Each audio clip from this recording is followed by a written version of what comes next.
chapter 4. We, I think it was a couple of years ago, we preached through the life of Elijah. And we covered this text, and I want to go back and pull out some things this week. I believe from everything that I've been hearing so far this morning that it could be absolutely the appropriate word for the moment. You don't need much. You just need to give God all you got. Doesn't have to be much. We're going to see that today, and I'll give you some illustrations of that. It's just like you don't need much, but you got to have one more point greater than the other team. We had our heart broke twice this week. If you're a Georgia fan and an Atlanta fan, but guess what? It's over with now, isn't it? But you don't need much, but you got to have one more point than the other team. And 2 Kings chapter 4, beginning in verse number 1, a certain woman, doesn't even give us her name, of the wives of the sons of the prophet, cried out to Elisha, "Your servant, my husband, is dead." I got water like leaking everywhere up here. That's Carrie's fault. Carrie, what did you do, girl? You good? Okay, where are we at? "And you know that your servant feared the Lord, and the creditor has come to take my 2 children to be his slaves." Elijah said to her, "What shall I do for you?" Now, if God was here today, and Elijah here represents God, if he was here today and he looked at you and said, "What shall I do for you?" That'd be pretty awesome, wouldn't it? I wonder what we would say, really. What would we ask him for? And I wonder, would we be willing to do what God tells us to do to get what God says he's going to give? That's the big question. The big question is, because God's here every week saying, "What shall I do for you?" The big question is, are we willing to do what God says do, obey, put faith and works together so that we can see God do what he's already said he was going to do if we would just trust him? And she said, "Your maidservant." No, he goes on to say, "Tell me, what do you have in your house?" And she said, "Your maidservant has nothing in the house except a jar of oil." You don't need much. This morning, a short story here. Not a lot of verses. It's not a parable. It was a real story. Elijah is the lead prophet, and actually this man that passes away was one of the prophets that was serving up under him, because the woman addresses Elijah as "one of your servants has died." And not only did he die, you know that Elijah, that he feared the Lord, and the wife is here now, and she's a widow now, and she's facing a huge problem. She's got debts that are on the land and that are on the house. She doesn't have the money to be able to pay them. She's desperate, in a desperate situation. I mean, I would call it a little bit more than a setback. I mean, this is a tragic situation for her, because they're going to come and get her 2 children. Because in that day, they would get your 2 children. It was legal to do so, because they would turn them into servants and to slaves, and that would be a way that you would have to pay your debt back. So she's facing this huge problem, and she goes straight to the prophet. She goes straight to Elijah. She needs much. She needs a miracle. But she knows she doesn't have anything to be able to fix her problem. She doesn't have the ability to be able to do anything at all. She's broke. Absolutely, totally broke. Let me tell you what this woman does do that is dead on what we need to do every time. She took it straight to God. Now you say, well, she didn't have no choice. Well, maybe she did, maybe she didn't. You know, a lot of times we don't have a choice, and we still trying to figure it out. A lot of times we don't have a choice. We can't fix it. We can't pay it. We can't heal it. We can't solve it. But yet we still haven't took it to the Lord yet. So she takes it to Elijah. She takes it to God and goes to him because she is weak and she's empty and she's facing this desperate situation, and she brings it to God. Now, I believe the main thing that God wants to get across to us today is that God can take the greatest limitations that we face in life, and He can turn them into our greatest opportunities in life. Pathways that you would have never chose to travel on your own, that you were forced to go down through whatever circumstances came into your life. But like this widow, you trusted God. And because you trusted God, now some of your greatest limitations and some of the greatest struggles that you faced in life are going to become your greatest opportunities, are going to become your greatest strengths in life and your greatest blessings in life, all because you had to go down a road that was dark, that was desperate, that was lonely, and God brought you up out of it. And by bringing you up out of it, what was tragic and difficult and hard now becomes one of your greatest blessings overflowing in your life. You see, when you trust God by doing what God tells you to do, radical obedience, when you obey God and I obey God, we can count on this one thing: God has got you. He's got you. He's got you when it feels like it and when it doesn't. Now, if we are obeying Him and following Him and trusting Him, He's got us. And He's going to be there for us. He's promised it. He's not going to leave us, not going to forsake us. He's going to be right there by our side. He's going to be our strength. He's going to be our shield. He's going to be our protector. He's going to be the one that is going to cause the waters to part. He's going to give you the strength to climb the mountain. He's going to give you the strength to be able to endure whatever hardship that you've got to endure, to be able to get to the other side of it. And when you get to the other side of it, what was your greatest difficult moment in life is going to turn into one of your greatest blessings in life. See, God is the great multiplier.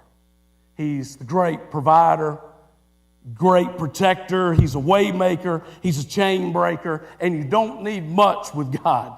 But you got to give God all you got. And it doesn't have to be much. He can take it. And just like the old hymn says, little is much when God is in it. Let's look. Number one. 3 things I want to lay out there for you this morning. Number 1, let's look at her big obstacle. We've already talked about it a little bit, but let's break it down right here. She's lacking. Anybody lacking this morning? Got a great need. Anybody got a great need this morning? She's unable to fix it. Anybody got something in their life they're unable to fix? She's losing everything. Anybody feel like you're losing everything? I mean, you thought you lost everything, and then you lost some more, and then you thought you lost it all, and then you started losing a little bit more. You just one thing right after another, and it just feels like you're losing everything. She loses her husband. She's going through death and sorrow, and she's in debt, personal property, and now she's desperate because her children is next. See, your big obstacles and your tragic situations and your desperate moments, in all of those moments, this is the question. Do you just want your problem solved, or do you want to know God? Think about that for a moment. Let it sink in. In your obstacles, your difficulties, your struggles, your desperate moments, do you just want your problem solved, or do you want to know God in a different way? You say, we say, and we do all the time, God, please solve my problem. God, and we'll say it. We'll say, God, I need you. God, I need you today. God, come through for me today. Be God today. Be good today. Be great today. Let this be gone today, God. We'll say it, and we mean it with everything that is within us. But then this is what God does. God says, show me how serious you are. You want it to be gone today. You want it to be good today in your life. You want me to be God in your life. How serious are you, Jeff? Are you going to be serious enough now to do what I'm telling you to do? Are you going to be serious enough with me, Jeff, that you will do what makes no sense in the human world whatsoever? Will you trust me above everything? Trust me above money. Trust me above relationships. Trust me with everything you've got, even though it might not be much. That's the question. Show me how serious you are. Show me your faith. That's literally what God, that's what I love about the book of James, because that's what James says. James says, okay, you say you've got faith. You say you've got this great walk with God. Show me your works. You've been talking it, and you've been testifying it, and you've been shouting this, that, and the other. Now show me your faith by works. Don't just talk about it. Let me see it in your walk. And that's what God is saying. You want me to be God today? You want me to be good today? You want provisions today? You want protection today? You want miracles today? How serious are you? Are you willing to put feet to it and start walking the walk? Now notice the interaction here. Notice what Elijah says to her. First of all, he says, what shall I do for you? And then he immediately goes to the next question, which is an odd question. What do you have in your house? Now think about it. Some of y'all got some stuff in your house that you need to get out, don't you? What do you have in your house? This woman was desperate. Seems like an odd question, seems like an unusual question, but you know what? There's nothing that God asks us to do in the supernatural, spiritual realm that does not seem odd to the human perspective, that doesn't seem unusual to the human perspective, because God says, my ways are not the ways of the world. God says the people with a natural mind can't understand the ways of God. So when God does ask you to do something, it's going to be above anything you could ever perceive or think in your own mind that would ever work and that would ever connect. But God has a way of doing it. What is in your house? Now, she answers him. And she starts out by saying, your servant has nothing. Focus on that. Nothing at all in the house. Nothing in the house. Now, follow me. This is true. This is so enlightening to me, so it's got to be for everybody else too. All she could see was what she didn't have.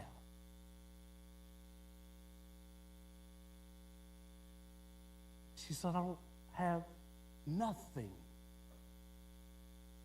in my house. And you know, that's the enemy's strategy. The enemy's strategy is to get you to focus on what you don't have. Focus on what you wish you had.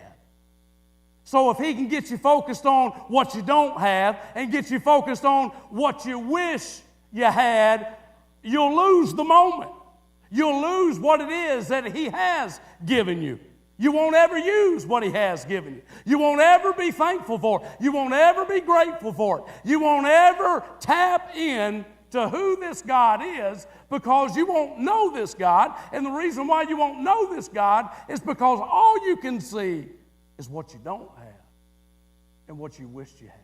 And we always say, if I just had more money, if I just had a better paying job and had more money at the end of the month, I would be better. If I just had a better education, I could get this, that, or the other. If I just had it all together. I mean, I've got this struggle in my life. I've been divorced. I've been this. I've been that. And we just say, if I just had it all together, then everything would be okay. And it's always out there. What I want, what I wish. And you know what? We miss the moment.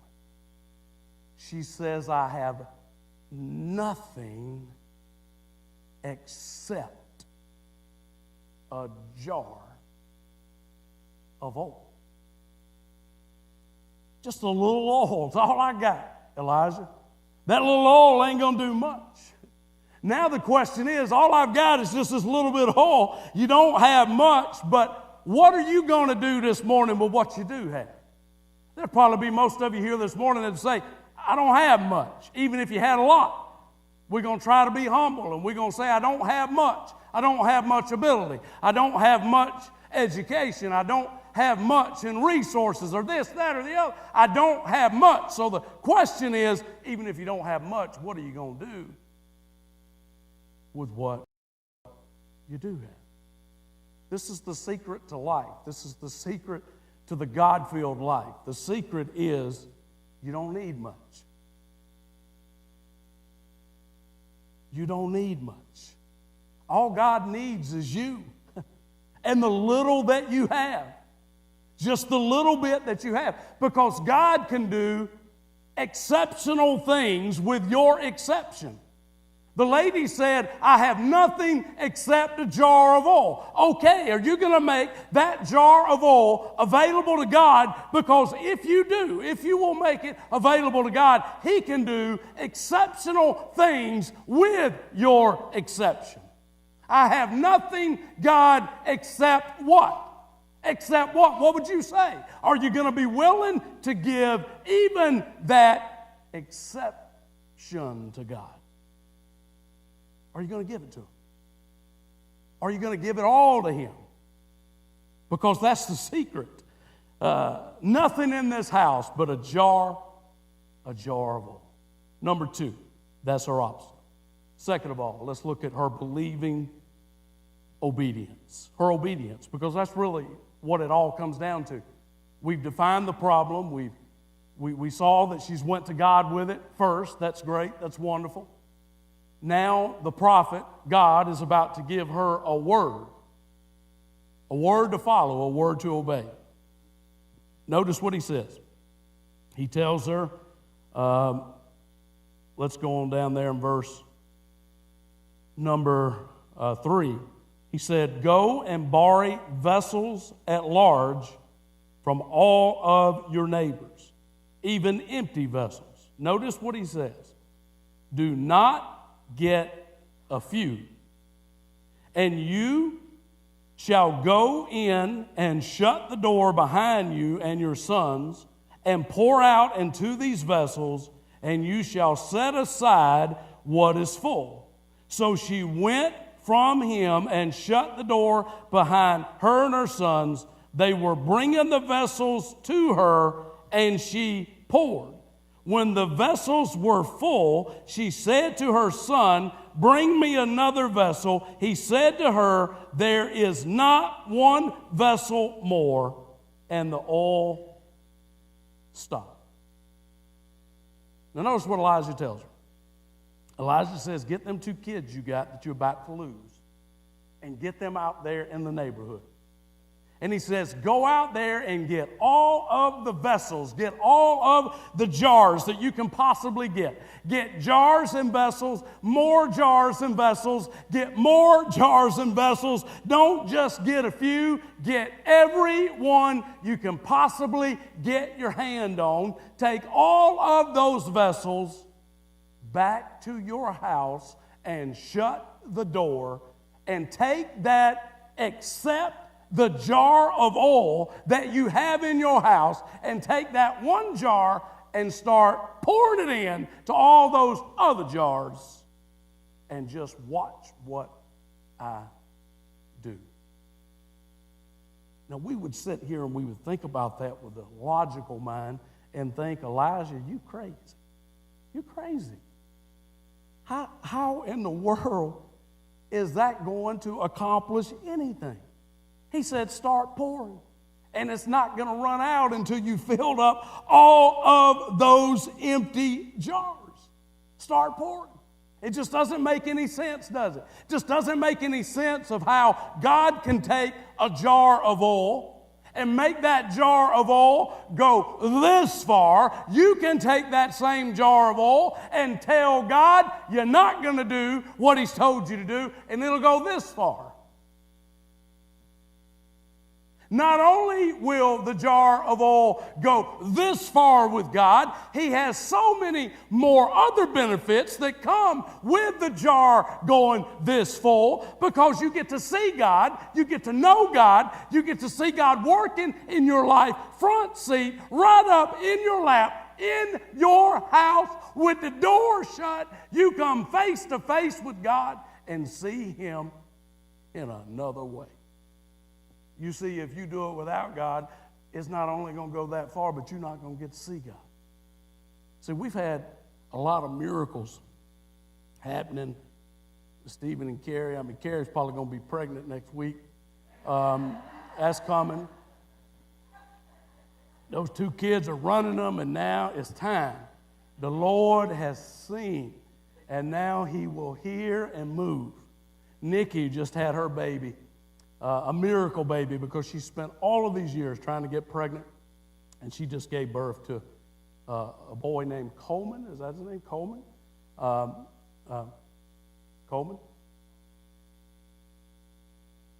Yeah, got it. Coleman. You know, the lantern, Coleman, yeah. But another miracle. There's miracles everywhere, all over this building, of how God has moved, health issues and all kind of different circumstances, of just one miracle right after another. And I believe those miracles come when we trust God and we believe God, and we're able to lay it at His feet, even when we don't understand, even when we can't wrap our head around it, even when our hearts are broken, even sometimes when we're scared and we're fearful. We don't know what tomorrow might bring. We don't know what's up ahead of us. I mean, we don't have enough light to be able to see hardly right in front of us, but we take what little bit of light we've got and we start going in that direction, trusting God one step at a time, and He leads us right in to where those struggles become blessings and miracles, and you get to see God being the waymaker of all time and provider of all time for you and your life and for your family. Three things about this right here. Point number 8. Stop waiting for what you want. Stop wishing. That you can put that right there too on number 1. Stop waiting for what you want, and stop wishing for what you want. I want. I wish. I wish I had more. I want more. If I had more. And we're always focused on more, wanting more, wishing we had this. We're not only wishing we had things, we wishing other people didn't have the things that we wish we had. I mean, we start wishing against other people because we're wishing so much for ourselves. We're losing the moment. We're losing perspective. And we say, God, I want more. I wish. And then, God, when you give me more, when I get what I'm wishing for and what I'm back, then I will, God. Then I will follow you. No, you won't. No, you won't. God, if you'll just let me hit that lottery, God, I'll bless so many people. No, you won't. You want me to tell you what you're going to do if you hit that lottery? You want me to let me even go another route. You want me to tell you what you're going to do if somebody gives you a phone call tomorrow, a lawyer, and you just inherited $1 million? You want me to tell you what you're going to do with that $1 million? You're going to do the exact same thing you're doing with the $100 you got today. Exact same thing. Ain't nothing changed. The heart is the heart. You're going to do the same thing with that million you're doing with 100. You're just going to do it on another level. It's just more for you to be upset about. You've been wanting and wishing for all this stuff. Now you're going to be wanting and wishing you never had it. Number 2, stop wasting the moment you have. I want, I wish. When we do this, we're dwelling on the past.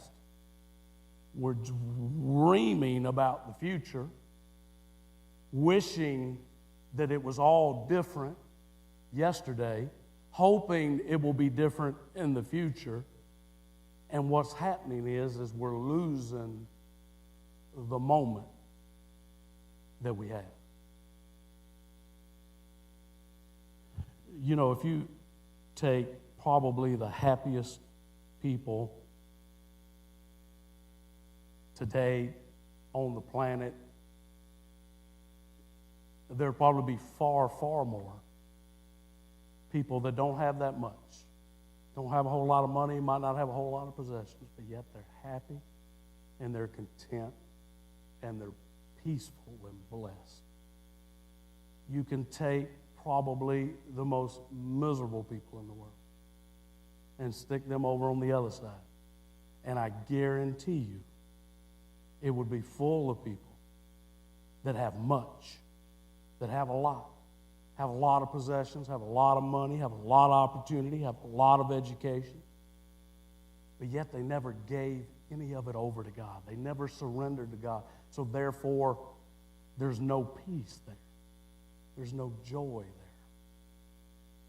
Those things just become things, and they don't satisfy, and then they don't give them what they wanted. I mean, how many people have we seen through the years that have all of this money, but yet they're taking their lives? They're ending it all because they feel like they have no hope. You see, we got to focus on what we have. Focus on what you've got, because all God needs is what you got, is what you do have. You see, this is the enemy.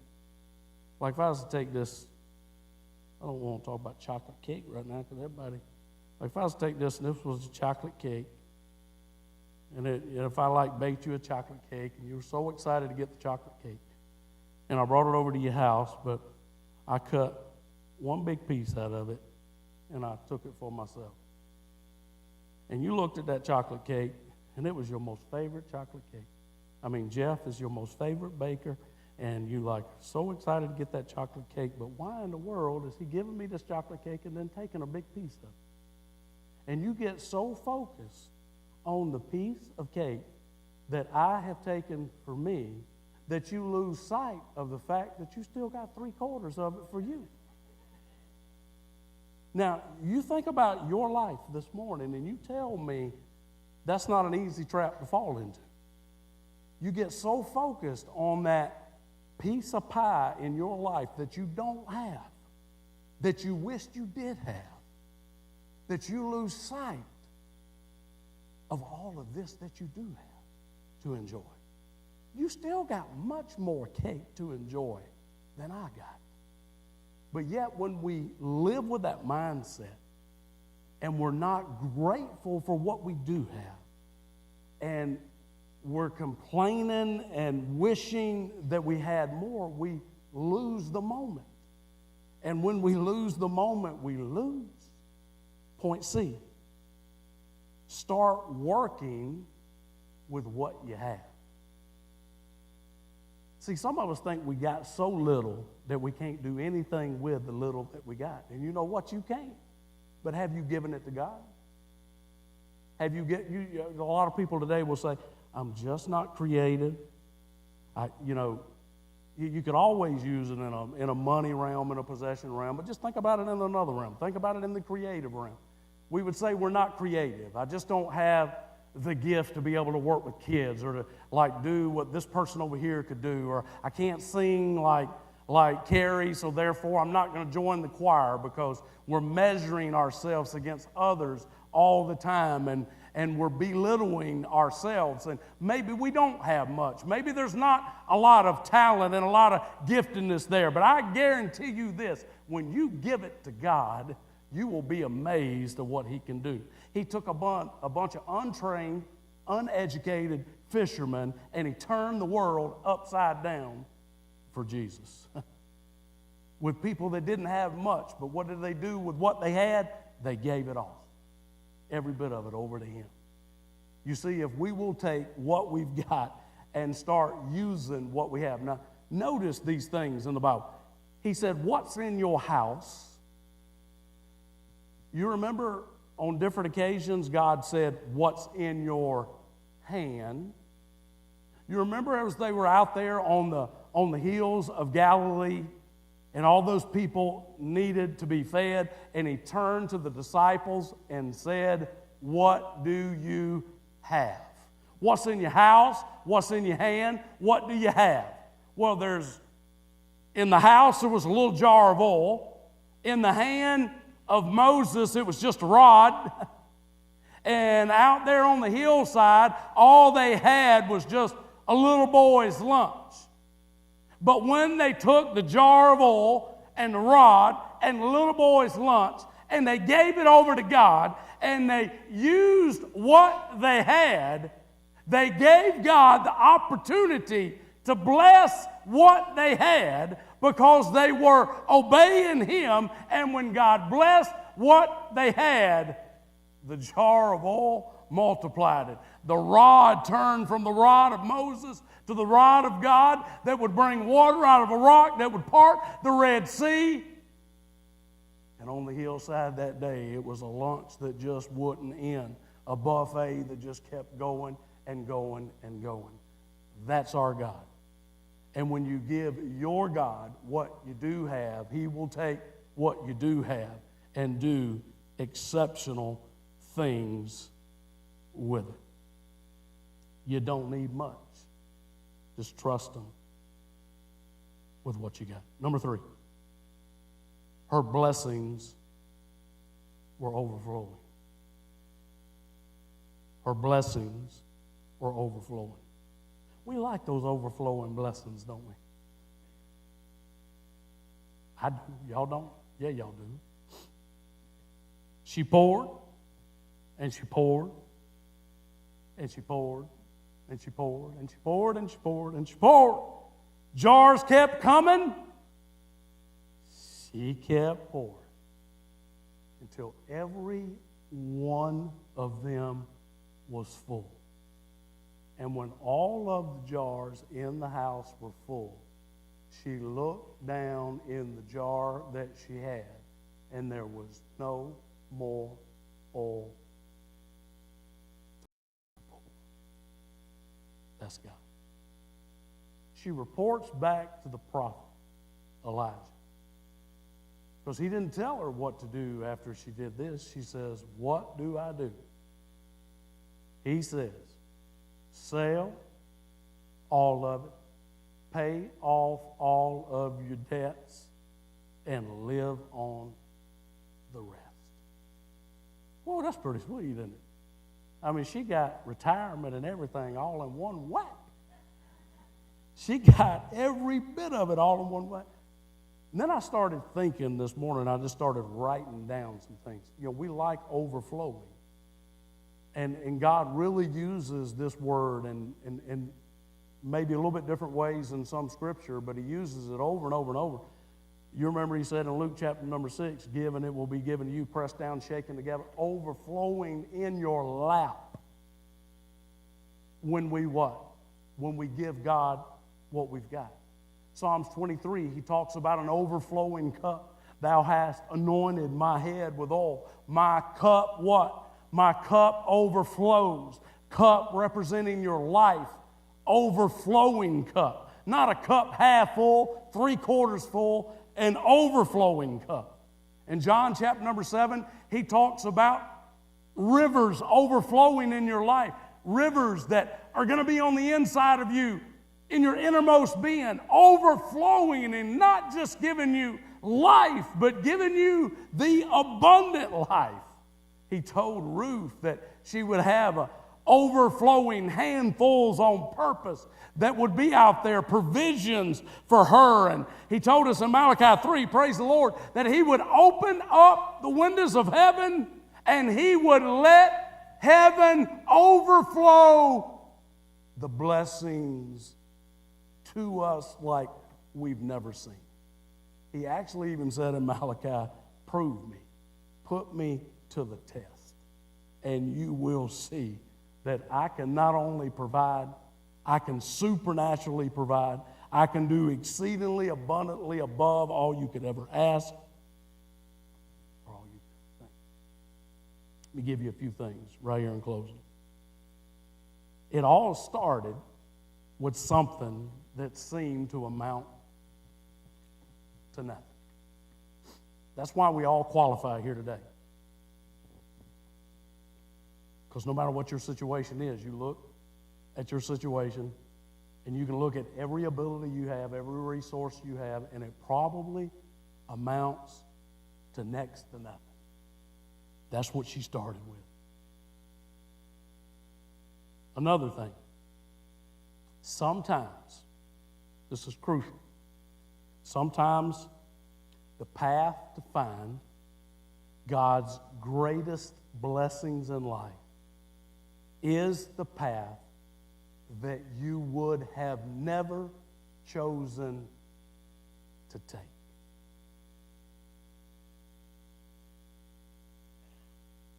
Think about that for a moment. Things that could be your darkest, most desperate, deepest, agonizing moments can turn out to be your greatest blessings in life. And it is a road that you and I would have never chose to travel on our own. But because we trusted God, and because He led us through an agonizing, dark valley, and we maybe even thought sometimes that we wasn't even going to make it through the day, much less make it through the week. And He just kept bringing us and just kept bringing us. And one day, He brings you to a point in your life to where you still can look back. And it still maybe hurts in some ways, and it's still real in so many other ways. But on the other side of it, now you can see all of these blessings that are in your life, all of these opportunities that are in your life that wouldn't have been if you would have been able to choose that path or not chosen it. But because God chose it, and because you walked it by faith, you're able to see a land that you never thought you would ever see. That's the blessings of God.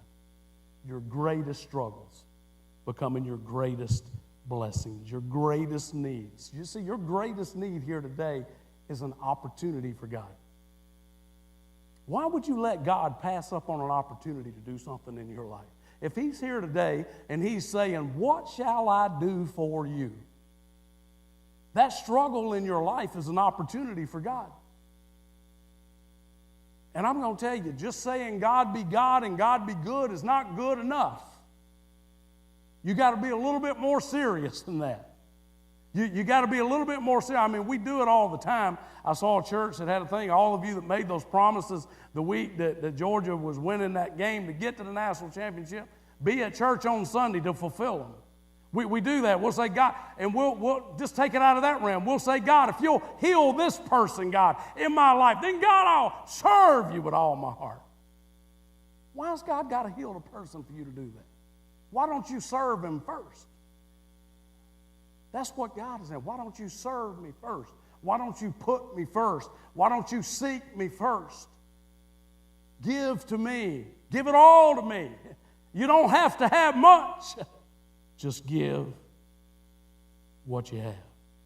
You see, and when you do that, and when your struggle becomes an opportunity for God, which becomes one day a blessing in your life, you're able not only to receive the blessing in your life, to receive things in your life that you would have never received, but now you're able to be a blessing to somebody else. Somebody else is down and discouraged and in the dumps. You're able to lift them up. You're able to help them and minister to them and encourage them in a way that you would have never been able to if you didn't go through the valley and walk it yourself. So maybe you don't have much this morning. That's perfect. You're right where God wants you to be. But are you willing to take that little that you got and give it all to Him? Are you willing?